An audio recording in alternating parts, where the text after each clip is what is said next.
So problem 7 on problem set 3 is similarly a problem that you can do with vector components. Now there's some thought that maybe you need some kind of understanding of mathematical, physical understanding of forces. But in fact, the simple intuition of if I pull something that's going to move is enough to do this problem, along with vectors. But again, the challenge is in setting it up and knowing how to set up these problems. That's something we will be working more on. So, problem 7 says you have a block that is at rest on a table, and it's experiencing a force of F1 to the right and a force of F2 to the left, but at an angle of theta above the x-axis. So there's some kind of intuition that, so part A asks, on what condition will the block move to the left? There's some intuition that it will move to the left if F2 is stronger than F1. And that intuition is partially correct. So if F2 is stronger than F1, but let's say theta is 90, and the situation I have this block, is I'm pulling to the left like that, which might be to the right on your screen, and then I have another force at an angle, right? But if I make it straight up, then it's just going to go up at an angle like that, and it's not going to move to that direction at all. So, in fact, there needs to be some part of the force that goes like that is stronger than this part. And luckily, that's what we've been doing all week, is vector components. So, what we're interested in is the x component of this force F2, and whether or not it's stronger than F1. So that I'll call it, let's see, say F. So they'll say this is F2y and this is F2x. That's what we'll say.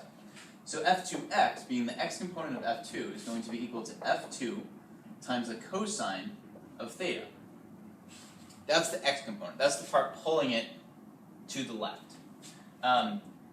And we need that to be greater than F1. And if this condition is satisfied, the block will move to the left. That's really all you need to do. And when people see that, they say, oh yeah, I get that, that makes sense, that's pretty straightforward. The trick really is just in setting up the problem, figuring out what you need to write down. So that's part A.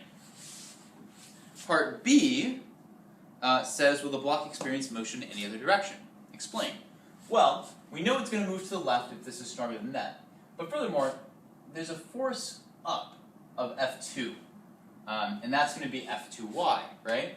Where F2y is equal to F times the sine of theta. Now I'd expect I would accept a few things here. I'd say if you told me that the block will not experience motion up because the problem said it was at rest and gravity is pushing down on it and F sine theta must be equal to gravity, that's fine. If you say, if we're going to assume that there's no gravity in this situation, which is also fine, then the block will move up because there is indeed a force pulling it up. So that's all I had to do for part B. Just acknowledge that there's a component of the F2 that points up, and that is either counteracted by gravity if you account for that, or not if you don't. Either one's fine. So that's part B. Part C says, suppose the block is not moving to the left or the right. Is the magnitude of F1 or F2 greater? Well, if it's not moving in either direction, earlier we said it would move to the left if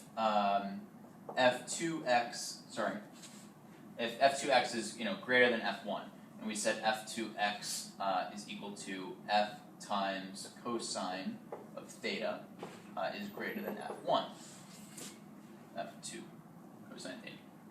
So the block won't move at all, it'll be at rest if F2 cosine theta is equal to F1. Well, if it's at rest in this situation, and these two are equal, we're interested in the strength of F2. So F2, the magnitude of F2, we know is going to be greater than F2 cosine theta, right? F2 cosine theta is a leg of the triangle. It's only part of the force. There's still the y component of the force, assuming that theta, at least, is not 0. If theta is greater than 0, then F2 is going to be greater than F2 cosine theta. And if F2 is greater than F2 cosine theta, and F2 cosine theta equals F1, then F2 is greater than F1.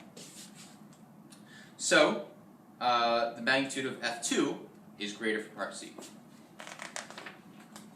As far as part D goes, part D, we add in a third force. And this, looks even trickier, but in fact is essentially the exact same problem as part A. So we have our box, we have F1 to the right, we have F2 to the left at an angle of theta, and we have F3 also to the right at an angle of alpha, below the x-axis. So for this part, again, if the block isn't going to move at all, we need it to not move at all in the x direction, right or left, and we need it to not move at all up or down in the y direction. So, to do that, we have to set the components equal to each other. So earlier we said F2 cosine theta is equal to F1, and we're going to do the same thing here. So we're going to first break this into components. So this component is F2 cosine theta, this component is F2 sine theta, and we're going to do the same thing over here with F3. So this is F3 sine alpha and F3 cosine alpha. And you can find this by setting up the ratios too. I'm just writing it down to be quick. So here we need the forces to the left, which is F2 times cosine of theta, to be equal to all the components that are pulling it to the right, which last time was just F1, but this time is also F3 cosine theta. So we need to add it, F3 cosine alpha. I said theta, it should be alpha. So that's one equation. That will stop it from moving to the right or left. But now we also need it to not move up or down. And in order for that to happen, the y components of all our forces have to be equal. So that means that the y component on the left side, we have pulling it up, is F2 times the sine of theta. And that has to be equal to the component that's pulling it down, which in this case is only F3 sine theta. Sorry, sine alpha. Keep saying theta. So these are the two equations that you needed to write down in order to get full credit for this problem. And if these are true, then the block will not move right or left, and it will not move up or down. For the challenge problem, which asks you to solve for, I believe it wanted alpha and F3. So here you have two equations and two unknowns. So you can indeed solve it if you know how to solve a system of equations. The challenge problem is very, very messy. And if you're not interested, just stop the video now. But the challenge problem, basically, you're going to solve for one of them. So let's solve the first equation for F3. So the first equation, we have F2 cosine theta. Let's subtract F1, and that's equal to F3 times the cosine of alpha. Let's solve for F3. So we have F3 is equal to F2 times the cosine of theta minus F1 divided by the cosine of alpha. And then we're going to take this and plug it into our second equation. And that way, we're going to get rid of all the F3s in this equation and only have alphas. So plugging that in, we have F2 times sine of theta is equal to F3, which is this. So F2 cosine theta minus F1 divided by cosine alpha. And that's all going to be multiplied by sine of alpha.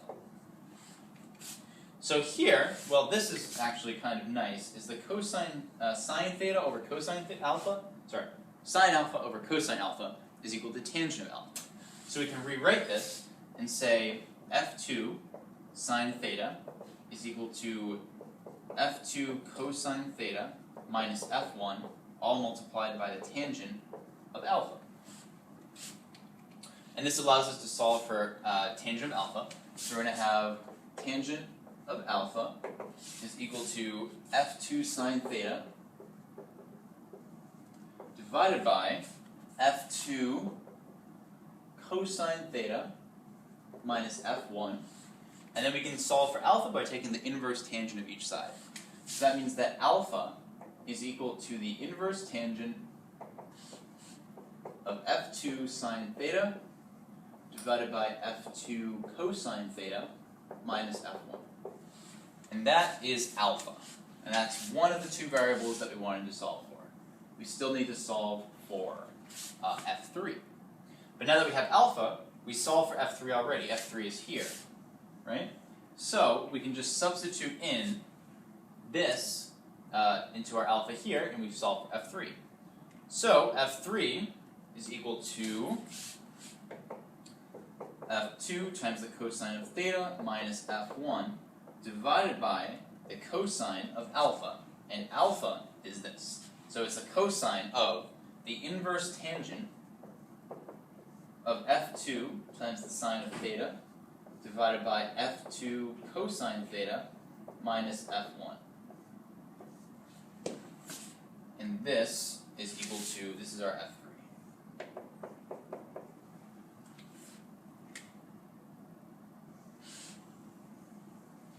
So you can see why this was a challenge problem. It's a challenge problem because it's very messy, and it's mostly just algebra, and this doesn't give you a whole lot of additional physical intuition into the system. So it's more just a way to kind of show off your algebra chops. But that would be how you'd go about solving a challenge problem. And that is problem set 3, problem 7 on problem set 3.